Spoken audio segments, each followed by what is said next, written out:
Hello Libra, Sun Moon Rising and Venus Signs. Kamusta kayo? Sana po nasa mabuti kayong kalagayan. Welcome back po sa Star Tarot. Kung bago kayo rito, welcome din kayo. Thank you sa inyong support. I truly appreciate it. God bless you all. Libra, wow, Libra. Pauna mensahe ninyo, napakaganda opportunity coming your way, no? So, yung opportunity na to, this could be golden opportunity. Yung nakikita ninyo, 'di ba, sa card, bumabagsak, no? Gold, parang mga coins, no? So, maaaring financial opportunity itong paparating sa inyo dito. So, it could be anything. It could be isang lucrative na trabaho, no? Career opportunity, business opportunity. It could be along those lines, no? Ang paparating na ito, no? Libra, congrats. We have meditation, bring answers. Probably, ang iba din sa inyo dito, meron mga katanungan, ano? At siguro hindi ninyo nahahanapan ng sagot from your outside world yan. Maaring nagtatanong-tanong kayo, nag-research kayo, pero hindi ninyo man naririnig, no, yung gusto ninyong marinig. Kaya, this is an invitation para sa iyo na mag-meditate kayo. Kasi meditation bring answers, no? Nagdadala yan ng kasagutan sa inyong mga katanungan, kalinawan sa mga bagay na hindi ninyo mahanapan ng clarity, no, sa kung saan man. Kaya try to do some meditation, okay? What else? We have reconsider. Maaring meron kayong kailangang anuhan dito, pag-isipan muli, no? Yung parang siguro napagdesisyonan nyo na to, pero you may need to get back to kung ano man yung basehan ninyo ng inyong decision, and there are siguro things that you need to reconsider. Kailangan ninyo siguro na pag-isipan, no, ang ibang bagay. Kailangan ninyo na pagmuni-munihan din ang ibang bagay dito, Libra, no? So, tignan natin kung ano pa ang ganap dito.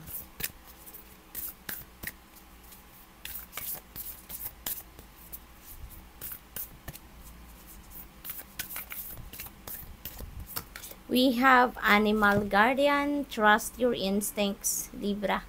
Don't trust your instincts kasi ano yan, guidance yan sa inyo ng universe, no? May mga intuitive messages, no, na pinapadala sa inyo ang universe, and your intuition is going to send you signal, no? Kung ano ang mga nararapat na gawin ninyo, or which path you need to to go for, 'di ba? Trust your instincts kasi for sure ano yan, guidance yan sa inyo ng universe. We have She-Wolf, unleash the wild within. Ayan, so ito yung fiery energy ang napipick up ko dito for you, Libra. Maaaring kailangan ninyo ditong buhayin ang inyong passion, buhayin ang inyong tapang, bravery, courage, inner strength, no? Determination, yung ganon. So, what else? We have direction, guardian, choose your path. Ayan. So, napakaganda rin kasi binibigyan kayo dito ng opportunity, no? You're being given opportunity dito to choose your path. You're being given an opportunity dito to tawag dito, pagpilian ninyo kung ano yung ipa-prioritize ninyo, or kung ano yung uunahin ninyong gawan dito, or kung ano yung pagtitake action na ninyong una, no? So, maaring meron mga choices dyan sa inyong paligid dito, Libra, okay? So, tingnan natin kung ano pa ang kaganapan.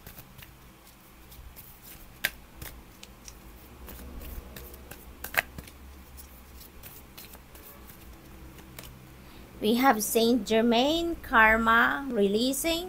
Ayan, so, move beyond drama, create your own path, choose your own path, create your own path, make room for good energy. Ayan, so siguro Libra, karamihan sa inyo dito, marami siguro kayong mga ideas sa ngayon, maaring ventures, no, iba't ibang klaseng ventures siguro yung gusto ninyong or yung naiisipan ninyo sa ngayon at gusto ninyong simulan. At siguro may choices talaga, no? You have different options dito na nasa inyong harapan. Kaya kailangan na mamili kayo, no? Mamili kayo kung alin yung uunahin ninyo.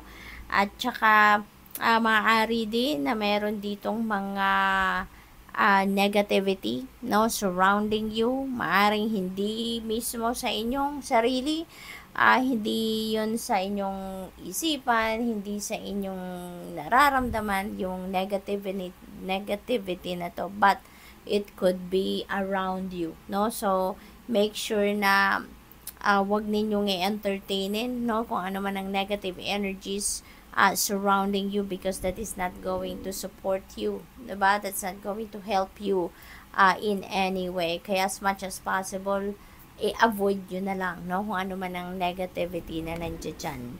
So, we have Mother Mary. Ayan, love and peace.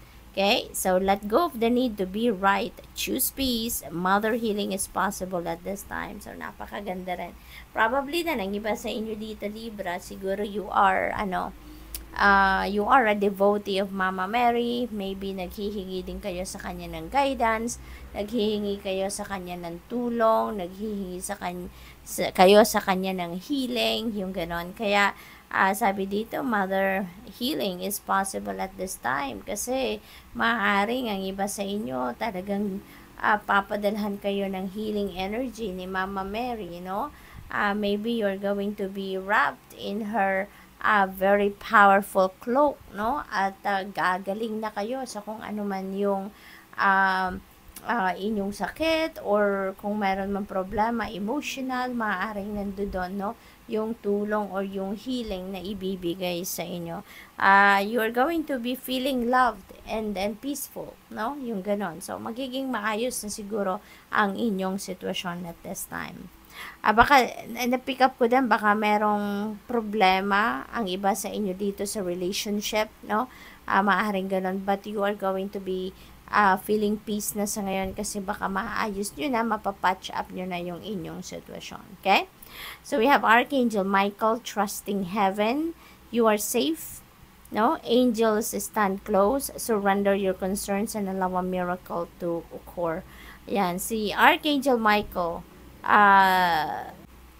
feeling ko is protecting you, no? Protecting you and keeping you safe at all times. Nandiyan siya sa inyong tabi.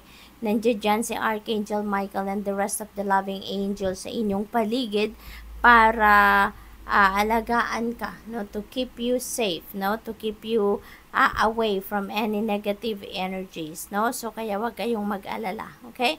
Kung meron man kayong ipinag-aalala, isurrender nyo na lang yan sa Divine Universe.